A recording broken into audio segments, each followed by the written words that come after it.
है 21,022 को हम क्रॉस नहीं कर पा रहे थे, और जैसे हमने 21,022 को क्रॉस किया हम यहाँ पे पहुँच गए 487 के आसपास, यानी 492 का हमने इंट्राडे में हाई लगाया है और हमने क्लोजिंग दी है 21,456। तो हाई लेवल के आसपास हमने जाके क्लोज किया और कंटिन्यू देखेंगे। लास्ट वीक हमने जब एनालिसिस की तो 6 वीक था, अभी देखिए 7 वीक कंटिन्यू चला जा रहा है। लास्ट वीक में मैंने आप लोगों को कई चीज़ें बताई थी, लेकिन मैं आप लोग को यही चीज़ें बताते रहता हूँ कि ध्यान से चार्ट को आप देखना, चार्ट को देखने की कोशिश कीजिए कि चार्ट क्या बोल रहा है।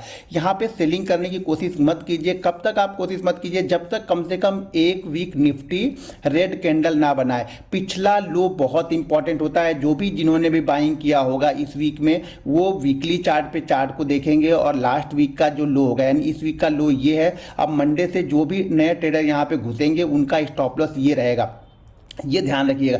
जब तक मार्केट इस लेवल के नीचे नहीं आएगा, यानी अब मार्केट के लिए जो सपोर्ट है वो 21,022, ये एक इंपॉर्टेंट सपोर्ट जोन है, ध्यान रखिएगा। जब तक मार्केट 21,022, 20,988 के ऊपर है तब तक यहाँ पे कोई भी एग्रेसिव सेलर नहीं आएगा। देखिए जब मार्केट सेल करना होगा ना तो चार्ट पे आपको दिखेगा, चार्ट पे टॉप पे कोई कैंडल दिखेगी, उस कैंडल के हिसाब से हम डिसाइड कर सकते हैं हमारा जो कि टारगेट हमारा क्या। मैंने आपको क्लियर कट बताया था कि जब मार्केट देखिए यहाँ पे ऑल टाइम हाई के पास गया, मार्केट ने टाइम बिताया और इस राउंडिंग पैटर्न को ब्रेक किया। ब्रेक करने के बाद मार्केट ने नया हाई बनाया, फिर से मार्केट यहां पे राउंडिंग पैटर्न। और मैं आप लोग को यही बता रहा था 2 वीक से, ये बता रहा हूं कि इस चार्ट का जो टारगेट हमारा निकल के आएगा, ये देखिए 18,800 है, ऊपर देखिए यहां पे 20,200 था। तो ये पॉइंट है, ये हमारे लिए टारगेट हो गया कितने 1400 हमारे लिए टारगेट हो गया। तो अब हम कहां से यहां से निकल गए, कहां से 20,200 से हम पहुंच चुके हैं 21,400, यानी 1200 पॉइंट की रैली यहां पे हो चुकी है। 200 पॉइंट का और यहां पे मूव है, उसके बाद मार्केट किस तरह से रिएक्ट करता है, क्या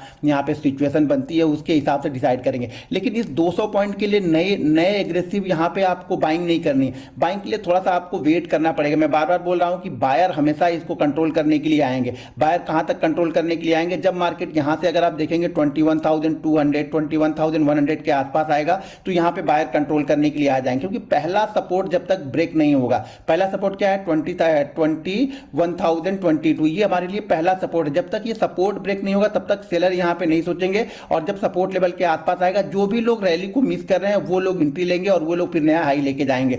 तो हमेशा टॉप पे ध्यान रखिए कि टॉप पे किस तरीके की कैंडल बनती है। ऐसी कैंडलों में यहां पे आप शॉर्ट मत कीजिए, नहीं तो आप ट्रैप हो जाएंगे। बहुत सारे लोग सिर्फ शॉर्ट की बातें कर रहे हैं। देखिए जब मार्केट ऐसी सिचुएशन पर आता है तो मार्केट के पास खुला नीला आकाश होता है, मार्केट कहीं तक भी जा सकता है। तो ये ध्यान रखिए, अपने टारगेट को नजर बना के रखिए, प्रॉफिट को जल्दी बुक मत कीजिए, प्रॉफिट को वेट कीजिए। अब देखिए 6 वीक से 7 वीक हो गए कंटिन्यू, किसी भी वीक में निफ्टी ने लास्ट वीक के लो को ब्रेक नहीं किया, यानी लास्ट वीक का जो भी लो बना है उस लो को ब्रेक नहीं किया है, इसीलिए यहाँ पे सेलर एक्टिव होते हुए नहीं। मैं बार बार चीज़ों को आप लोग को समझाता हूँ कि जब तक लास्ट वीक, हो सकता है कि यहाँ पे एक आध वीक रेड कैंडल बने, हमारे लिए कोई इसमें वो नहीं है कि रेड कैंडल नहीं बनेगी, रेड कैंडल बने, लेकिन क्या वो रेड कैंडल यहाँ पे 21,000 को ब्रेक करती है, 21,022 को? जब तक वो ब्रेक नहीं करेगी एग्रेसिव सेलिंग यहाँ पे नहीं आएगी। हो सकता है यहाँ ये काफी दूर है, यहाँ से 400 पॉइंट 450 पॉइंट दूर है, तो इसीलिए जब भी यहाँ पे पोजीशन, देखिए पोजीशन छोटी होनी चाहिए। अगर आपने इस ब्रेकआउट पे ट्रेड लिया, ये इंपॉर्टेंट ब्रेकआउट था 20,022 मैंने बताया था,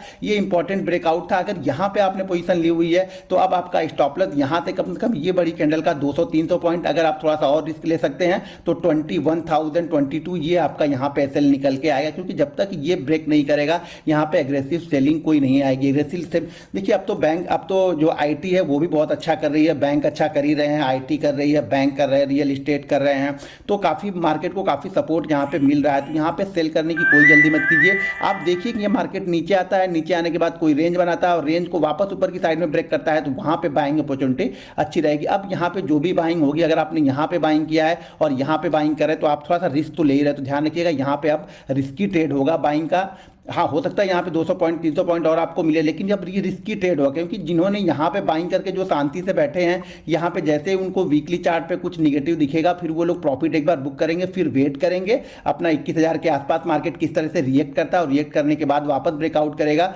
या इस रेंज में। मान लीजिए यहाँ पे इसने टाइम बिताया, जैसे लास्ट वीक देखिए 21,000 के पास 6 दिन उसने टाइम बिताया, टाइम बिताने के बाद वो बहुत आसानी से ब्रेकआउट दिया, तो उस ब्रेकआउट पे बहुत सारे लोगों ने एंट्री ली होगी, तो उनको भी यहाँ पे 400 से 450 पॉइंट ऑलरेडी मिल गए होंगे। तो उसी तरह तरह की सिचुएशन अगर यहाँ पे फिर से बनती है और फिर ब्रेकआउट करता है तो फिर यहाँ पे छोटी सी पोजीशन आप ऐड कर सकते हैं, क्योंकि आप बड़ी पोजीशन अभी फिलहाल मत लीजिए। बड़ी पोजीशन अगर आपके पास है तो उसको होल्ड जरूर कीजिए, लेकिन इस लेवल के आसपास बड़ी पोजीशन नहीं, छोटी पोजीशन, यानी मान लीजिए आपकी कैपेसिटी है 100 रुपए की बाइंग करने के लिए, तो अब यहाँ पे आपको सिर्फ 25 रुपए पर ही 25 रुपए का ही बाइंग करना है। कब? जब ब्रेकआउट होगा तब। इस फ्लो में मत जाइए। अब ब्रेकआउट का वेट की, ब्रेकआउट का वेट मतलब यहाँ पे 1-2 दिन कंसोलिडेट करे और कंसोलिडेशन के बाद फिर से ऊपर की तरफ का ब्रेकआउट दे, तब आप यहाँ पे छोटी सी क्वांटिटी को ऐड कीजिए। नहीं तो बहुत सारे लोग यहाँ से पोजीशन बना के बैठे हुए हैं, तो बहुत अच्छे प्रॉफिट में बैठे हुए हैं। तो एक बार भी अगर थोड़े बहुत भी प्रॉफिट बुकिंग होगी तो थोड़ा सा ये ध्यान रखिएगा, 300-400 पॉइंट अगर अभी आप टॉप पे जाओगे खरीदने तो 300-400 पॉइंट आप फंस जाओगे। सबसे अच्छी बाइंग रेंज तब होगी जब ये 21,000 के आसपास आके कंसोलिडेट की, ध्यान रखिए 21,000 के पास आ जाए ये नहीं,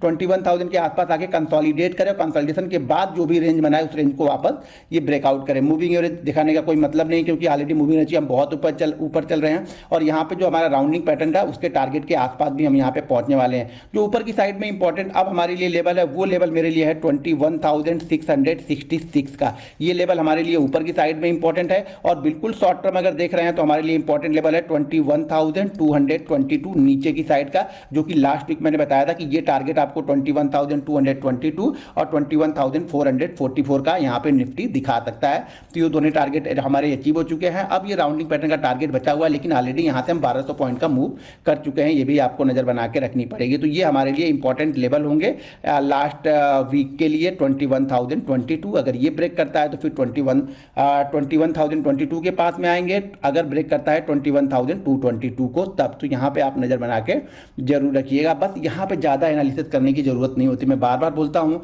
कि जब मार्केट का ट्रेंड अप है ना, तो आप यहाँ पे रेजिस्टेंस ढूंढने मत, बस वो टारगेट ढूंढो, उस टारगेट के पास रुक रहा फिर ब्रेक कर रहा तो वहाँ बने रहो। आप यहाँ पे आपको सपोर्ट ढूंढना है। अगर आपने बाइंग नहीं किया मार्केट सपोर्ट, पहले सपोर्ट लेवल के आसपास हमेशा बाइंग आएगी, ये ध्यान रखना कि पहले सपोर्ट लेवल के पास हमेशा बाइंग आएगी। अगर वो पहले सपोर्ट लेवल को ब्रेक करता है तभी सेलर आएंगे और तभी जो यहाँ पे जो लोगों ने बाइंग किया है वो लोग प्रॉफिट बुकिंग करेंगे। तो इस पे आप नजर बना के जरूर रखिएगा। अगर वीडियो पसंद आए तो वीडियो को लाइक और शेयर जरूर करते रहिए। मिलते हैं नेक्स्ट वीडियो में। जय